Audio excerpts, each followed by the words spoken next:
วันนี้เราจะไปเที่ยวตัวเมืองไหหนานจากเกาสงกันค่ะ โดยจังหวัดไหหนานเนี่ยเป็นจังหวัดที่เก่าแก่และมีประวัติศาสตร์อันยาวนานที่สุดในไต้หวันเลย มีสถานที่ทางวัฒนธรรมมากมาย รวมถึงมีสตรีทฟู้ดอร่อยๆเพียบ มาสำรวจเมืองไหหนานไปด้วยกันใน EP นี้เลยค่ะ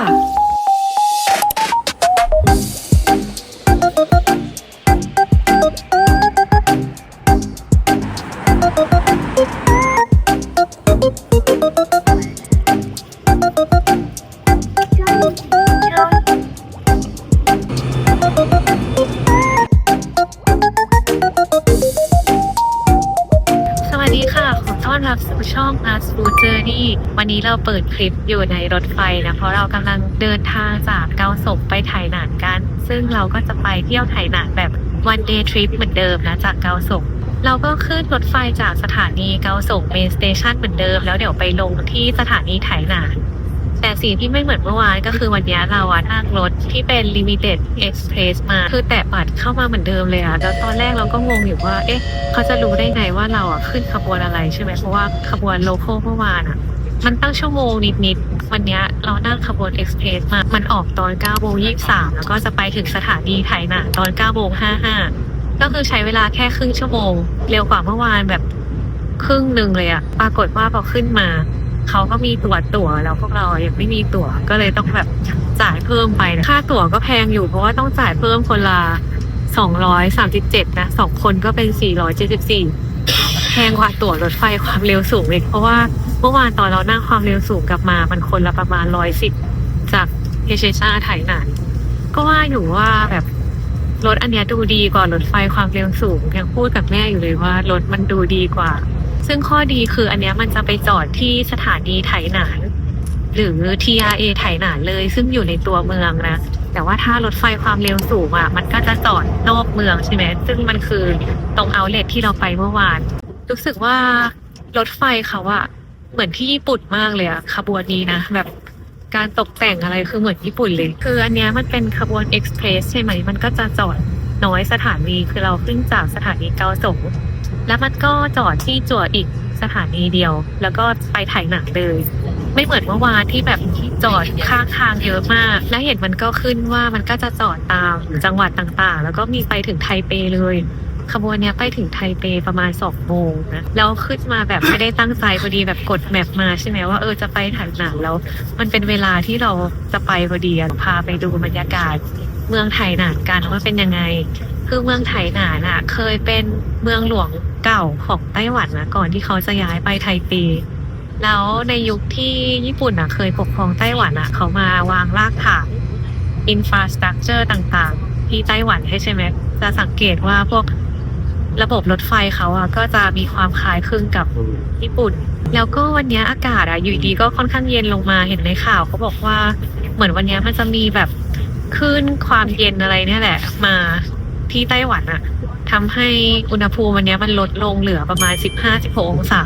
สูงสุดแค่แบบ20อะไรเงี้ยทั้งที่เมื่อวานมันขึ้นไปถึง20 24 25ละเรามาถึงไหหนานแล้วเราก็ออกมาจากสถานีรถไฟและข้างหน้าเขารีโนเวทอยู่พอดีเลยเดี๋ยวเราจะนั่งบัสไปกันเพราะว่ากะว่าจะนั่งไปตรงไกลๆก่อนแล้วก็ค่อยเดินเที่ยวย้อนกลับมาที่เหมือนบัสมันใช้ได้ปะเนี่ยดูงงแต่ว่าแมพมันก็ยังบอกให้มาขึ้นตรงนี้นะนู่นอันนู้นคือสถานีรถไฟไหหนานใช่ไหมข้ามวงเวียนมานี่เขามีป้ายรถบัสบอกจริงๆไหหนานก็มีรถบัสเยอะเหมือนกันแต่ว่าอาจจะต้องรอนิดนึงนะสรุปว่าป้ายรถบัสตาม Google Map เขากำลังรีโนเวทอยู่แล้วเขา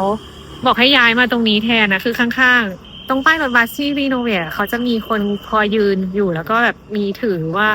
แต่ละสายให้ไปขึ้นตรงไหนเราก็ถามเขาได้มีบอกว่าแต่ละสายอีกกี่นาทีเรานั่งสาย6อีก9 นาทีไม่ได้มาไหหนานแบบ 4-5 ปีได้แล้วรู้สึกว่าอันนี้เปลี่ยนไปแน่นอนคือป้ายรถบัสเขาทำใหม่เมื่อก่อนยังไม่มีแบบนี้ใครจะเริ่มเที่ยวตั้งแต่ตรงนี้ก็ได้ก็คือเดินเล่นตั้งแต่ตรงนี้เลยมันก็จะเป็นตัวเมืองเขาแล้วแบบเดินไปเรื่อยๆก็จะมีวัดต่างๆแล้วก็สถานที่ทางวัฒนธรรมแล้วก็ประวัติศาสตร์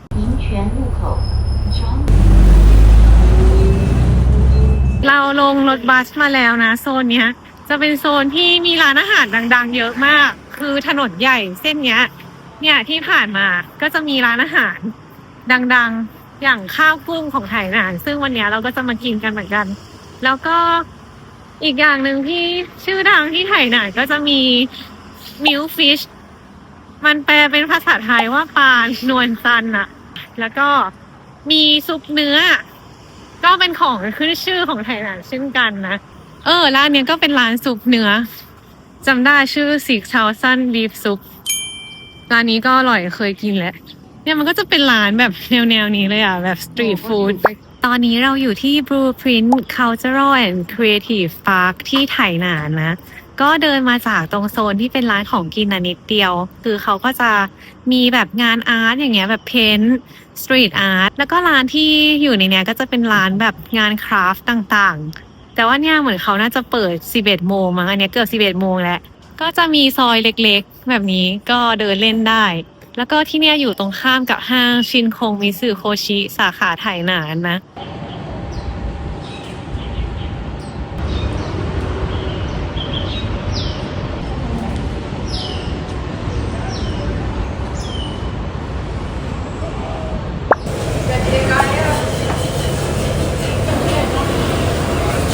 มาแล้วที่เราสั่งนะข้าวกุ้งเราสั่งเป็นธรรมดาอันนึงพิเศษอันนึงก็จะได้เทียบให้ดูกันว่ามันต่างกันแค่ไหนนะแล้วก็สั่งเป็นซุปลูกชิ้นปลาเดี๋ยวจะให้ดูเมนู อันนี้คือข้าวกุ้งธรรมดานะอันแรก70แล้วไอ้ข้าวกุ้งพิเศษคืออันที่395เมื่อกี้ตอนที่มาถึงร้านอ่ะมีคิวต่อแต่ว่าเป็นคิวที่เขาซื้อกลับบ้านคือซื้อเทคเอาเวย์แต่ว่าถ้านั่งกินที่ร้านก็สามารถเข้ามาได้เลยร้านนี้เป็นข้าวกุ้งนะเมนูชื่อดังของไหหนานเลยเนี่ยมันจะเป็นกุ้งแบบตัวเล็กๆแบบนี้สั่งมา2แบบอันนี้เป็นธรรมดาใช่ไหมแล้วก็ถ้วยนี้เป็นพิเศษนี่อันนี้พิเศษแล้วเขาก็จะมีเครื่องเคียงให้กินคู่กันเนี่ยก็คือเป็นผักดองไหนกินแล้วอร่อยไหมบอกผู้ชมทางบ้านเหมือนกินข้าวผัดกุ้งแบบชิ้นปลาอันนี้เป็นซุปลูกชิ้นปลาอร่อยเหมือนเดิมเป็นนี่เห็นไหมอันนั้นเป็นคิวที่เขาต่อแบบว่าเทคเอาเวย์อ่ะคือสังเกตว่าคนไต้หวันอ่ะชอบซื้อเทคเอาเวย์มากกว่ากินที่ร้านนะสังเกตมาตั้งนานแล้วตั้งแต่สมัยเรียนอยู่บางทีร้านเขาก็จะมีคิวต่อคิวใช่ไหมคือคิวที่ต่อกินที่ร้านกับต่อคือเทคเอาเวย์กลายเป็นว่าคิวต่อเทคเอาเวย์ยาวกว่ากินที่ร้านอีกอันนี้ลูกชิ้นปลานะซุปลูกชิ้นปลาดูใส่ปลาเยอะดี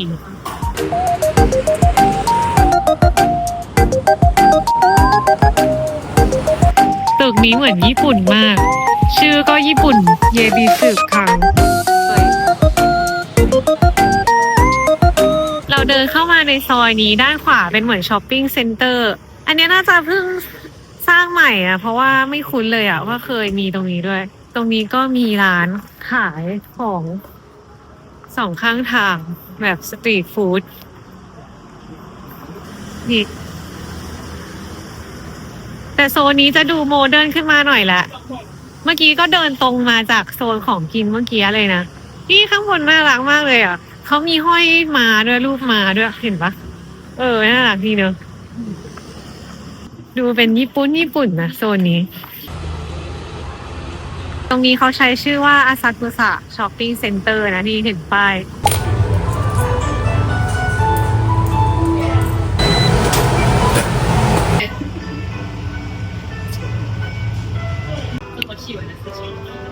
ตอนนี้เราเข้ามาร้านอาหารที่2ที่ไหหนานของเราแล้วร้านเนี้ยดูโมเดิร์นขึ้นมาเลยคือการตกแต่งแบบพอดีเมื่อกี้เราก็เดินเล่นมาเรื่อยๆใช่ไหมแล้วก็ร้านเนี้ยดูน่ากินดีข้างหน้าเขากำลังสับเป็ดอยู่เลยเขาก็เป็นร้านนี่ข้าวเป็ดพะโล้แบบนี้แล้วก็สั่งแบบซุปเป็ดที่มีเนื้อเป็ดอยู่แต่ว่าติ๊กซุปเป็นซุปข้นนะมีซุป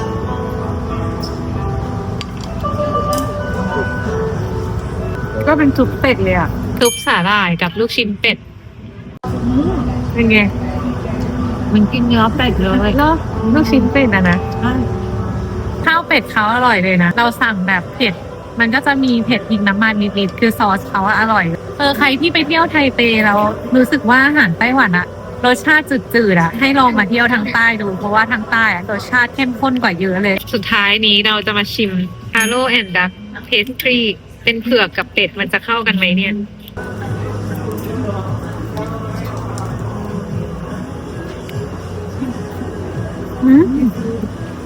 เหมือนเผือกดีนะเลยค่ะเนี่ยเราเป็ดอยู่ข้างล่างเหรอเป็ดอยู่ข้างล่างอร่อยแบบแปลกๆจริงแต่เผือกที่ไต้หวันอร่อยจริงๆอันนี้คือร้านเป็ดที่เรากินเมื่อกี้นะแล้วก็เขาพี่อันนี้ให้ด้วยอ่ะคือสามารถหยิบได้เราเห็นมันน่ารักดีก็เลยหยิบมา เป็นอั่งเปาปีม้าที่มีน้องแมวขี่หลังม้าอยู่แล้วก็มีน้องหมาวิ่งอยู่ข้างๆน่ารักดีเพราะอันนี้ก็เพิ่งผ่านตรุษจีนมาไม่นานเนอะคือไต้หวันปีเนี้ยรู้สึกว่าเขาจะหยุดตรุษจีนวันที่14ถึง22กุมภามั้งอันนี้ต้นมีนาก็เพิ่งหมดตรุษจีนพอดี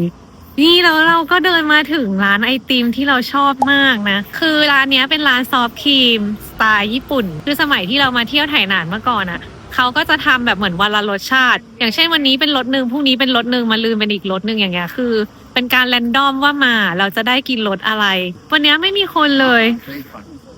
แบบว่าวันนี้ไถหนานคนน้อยมากปกติไอติมร้านเนี้ยที่เคยมากิน2 ครั้งอะตอนสมัยเรียนอะคิวยาวมากวันนี้มี2รสเป็นเป่าจ้งทีกับแพชชั่นฟรุต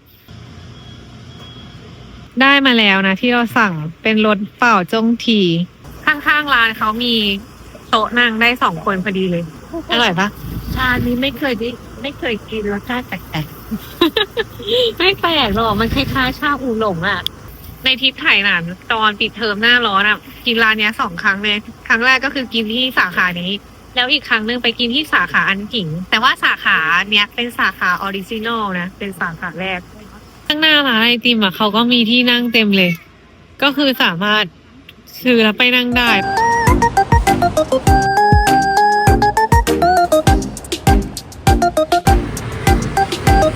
เรามาแวะซื้อน้ำกันเพราะว่าเดินผ่านแล้วเห็นน่ากินมากนะสตรอเบอรี่โยเกิร์ตดิง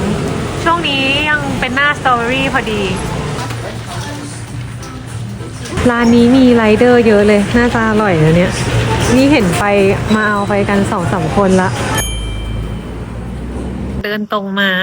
ก็จะเป็นห้างฮายาชิแล้วนะห้างฮายาชิเนี่ยก็เป็นห้างแรกในไถหนานถึงแล้วข้างหน้าห้างฮายาชิอันนี้เองเขาจะมีจุดเด่นตรงลิฟท์ที่เป็นลิฟต์แบบโบราณเลยอะนู่นแล้วฝั่งตรงข้ามก็เป็นตึกที่แบบดูสวยดีนั่นแม่ดูฝั่งตรงข้ามดิดีทางเข้าคือห้างเขาอ่ะก็จะเล็กๆอยู่ตรงหัวมุมเนี่ยฟีลมันจะคล้ายๆร้านขายของฝากมากกว่าถ้าเทียบกับห้างปัจจุบันนะเพราะห้างปัจจุบันก็จะทำใหญ่ขึ้นเยอะใช่ไหมแต่อันเนี้ยเป็นห้างเก่าแก่เนี่ยเขาบอกว่าเปิดมาตั้งแต่ปี1932เนี่ยบรรยากาศมันจะแบบเป็นฟีลร้านของฝากประมาณเนี้ยเนี่ยคน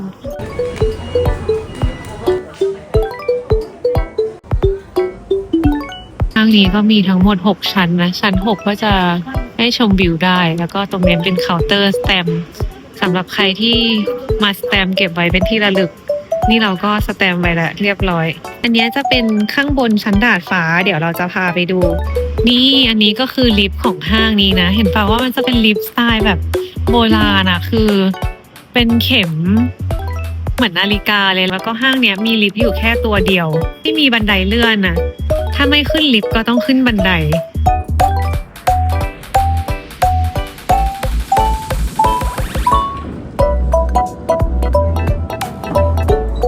เราขึ้นลิฟต์มาที่ชั้น5แล้วนะแต่ว่าถ้าจะขึ้นไปชมวิวเนี่ยต้องเดินบันไดต่อไปที่ชั้น6นี่เห็นไหมเราขึ้นมาถึงชั้นดาดฟ้าของห้างฮายาชิแล้วบรรยากาศก็จะประมาณนี้มองออกไปด้านนอกอ่ะก็นี่จะเป็นวิวเมือง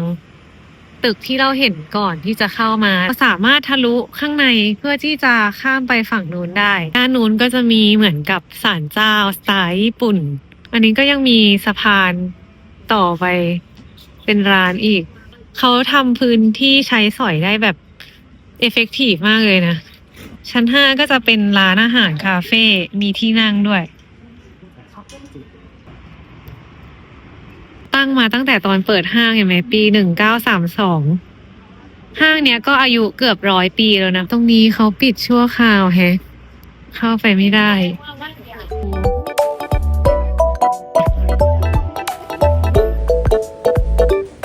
แล้วห้างเขาอ่ะก็จะมีของเก่าแบบเนี้ยตั้งโชว์เป็นระยะเลยคือเมื่อกี้มีทีวีเก่าวิทยุเก่าอันนี้ก็เป็น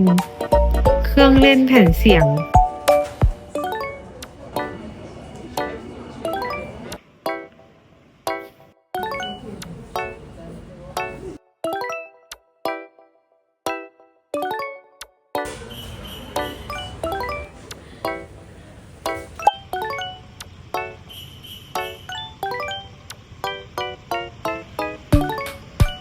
ออกจากห้างไฮยาชิมาเลี้ยวขวาเดินมาแค่นิดเดียวเองนะล็อกเดียวก็จะถึงไหหนานอาร์ตมิวเซียมทางเข้ามิวเซียมอยู่เมื่อกี้นะสำหรับใครที่อยากจะเข้าไปดูไหหนานอาร์ตมิวเซียมเขามี2 ตึกอันนี้เป็นตึก2เดี๋ยวตึก1เรายังไม่ได้เดินไปนะมันอยู่ใกล้ๆกันเนี่ยแหละเมื่อกี้ถ้าไฮยาชิเราเดินมาจากตรงนี้ใช่ไหมแล้วก็อันนี้เราอยู่ที่อาร์ตมิวเซียมแล้วถ้าข้ามไปฝั่งนู้นก็เดินไปอีกนิดนึงก็จะเป็นวัดขงจื้อไหหนานและเดินมาเจอร้านอาหารไทยระหว่างไหหนานอาร์ตมิวเซียมกับวัดขงจื้อใครอ่านออกฝากคอมเมนต์ด้วยนะตามถนนที่ไหหนานก็จะมีตึกสไตล์อย่างเงี้ยเยอะแยะเลยคือจะเป็นตึกทรงโบราณแบบเนี้ยตึกอิฐแดงบ้างตึกที่เหมือนวัดบ้างแล้วก็จะมีวัดหรือศาลเจ้าเล็กๆที่แทรกอยู่ตามตึกแถวเฮ้ยอันนั้นเขาเขียนว่าไหหนาน400 anniversary ด้านซ้ายแม่ดูดิไม่รู้ก็เมืองไหหนานครบ400 ปีป่ะเอาก็เขาเป็นเมืองหลวงเก่าเขาต้องมีประวัติอันยาวนานดูใช่ไหมเราเดินมาถึงวัดขงจื้อแล้วแต่สงสัยว่าจะเป็นทางข้างหลัง เป็นข้างหลังของวัดมีแต่กำแพงวัดขงจื้อเนี่ยเขาชื่อดังเรื่องแบบว่านักเรียนหรือนักศึกษาที่จะมาขอพรในเรื่องของการเรียน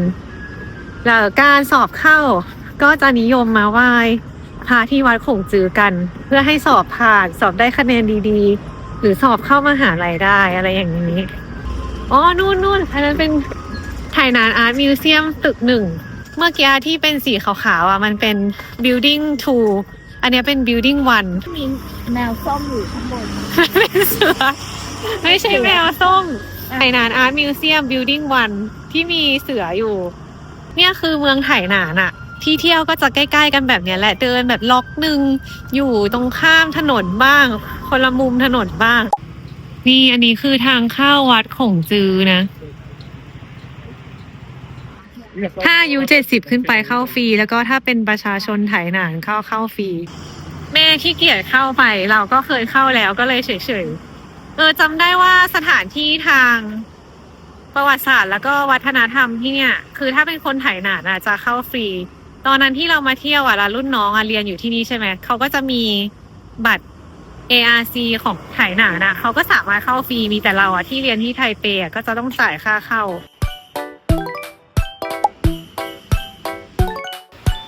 ไหหนานอาร์ตมิวเซียมตอนนี้เราเข้ามาในร้านซาลาเปาร้านดังที่ไหหนานคือเขาจะมีทั้งซาลาเปาทั้งหมั่นโถแล้วก็มีของดังก็คือคุกกี้อันเนี้ยเป็นของดังของร้านเขาเลยเนี่ยทุกคนมันจะมีหลายๆรสชาตินะเขาเรียกว่าบันเค้กแต่จริงๆเนื้อมันคือคุกกี้เลยแล้วเห็นมันกลมๆแบบเนี้ยข้างในมันจะกลวงตอนนั้นที่เคยมาไหหนานเราก็ซื้อไปลองกินมันก็แปลกๆดีนะไม่ได้แบบว่าอร่อยขนาดนั้นแต่เรียกว่าแปลกใหม่ดีกว่า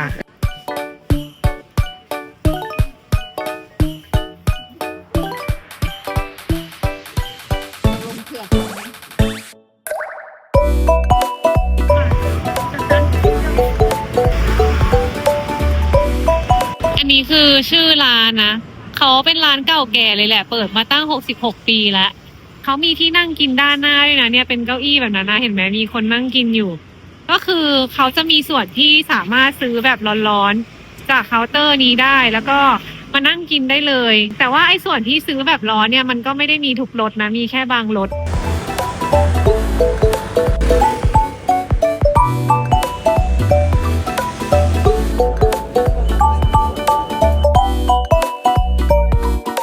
ก็คือเมื่อกี้เราก็เดินเล่น นิดหน่อยแล้วก็ไปแวะห้างชินโคมิซึโคชิ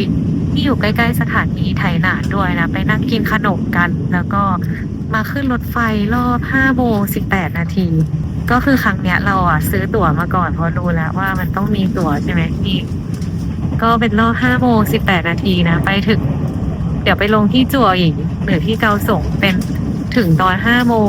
43 Limited Express เหมือนกันแต่ว่าขบวนไม่เหมือนกันนะเนี่ยขบวนดูเก่ากว่าเยอะเลยแล้วก็ถูกกว่าด้วยเดี๋ยวเราก็จะไปกินข้าวเย็นที่ในมาร์เก็ตที่เกาสงกันนะตอนนี้เรากลับมาที่สถานีรถไฟจัวหญิงที่เกาสงแล้วเดี๋ยวเราก็กำลังจะนั่งรถใต้ดินนะเพื่อไปตลาดกลางคืนรุ่ยเฟิงที่คืนที่2ตอนเรามาเกาสงแล้วเราไปกินที่นู่นเรารู้สึกประทับใจที่นั่นมากกว่าลิ่วเผอนะพอดีเราตั้งใจมาลงที่จัวหญิงเพราะว่าเดี๋ยวจากจัวหญิงจะได้นั่ง MRT แล้วก็มันก็จะไปผ่านตรงรุ่ยเฟิงในมาร์เก็ตก่อนที่จะไปถึงโรงแรมเราจบทริปอีก1 วันในไถหนานของเราแล้ววันนี้ก็จะเป็นการเที่ยวไถหนานในตัวเมืองซึ่งมันยังมีอีกโซนหนึ่งที่วันนี้เราไม่ได้ไปเที่ยวกันคือโซนของชื่อข้านโหลอันนั้นก็เป็นแลนด์มาร์กอีกอันนึงเลยของไถหนานแต่ว่าส่วนตัวเราเคยไปแล้วมันแยกไปอยู่อีกทางหนึ่งแล้วพวกเราขี้เกียจไปถ้าใครมาเที่ยวไถหนานก็ลองแวะไปโซนนั้นได้เดี๋ยวเราไปในมาร์เก็ตที่รุ่ยเฟิงในมาร์เก็ตกันเป็นไงบ้างทริปไถหนานที่เราไป2 วัน ประทับใจมากจะไม่มาอีกแล้ว เอาดีๆแล้วบอกประทับใจมากทำไมไม่มาล่ะ ก็ประทับใจมากแบบไม่อยากมาแล้ว เป็นไม่สองประทับใจแบบอยากมากับประทับใจแบบไม่อยากมา ก็ยังดีที่ประทับใจ เรากลับมากินสแกเลียนแพนเค้กที่เราติดใจ หรือเรียกว่าแพนเค้กต้นหอมร้านที่ตลาดลุยเฟิงนะนี่คือเขาขายอันละ50 3 อัน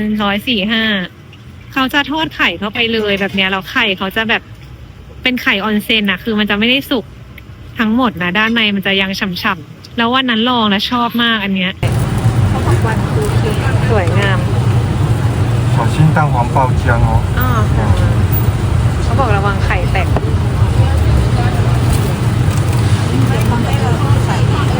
ใส่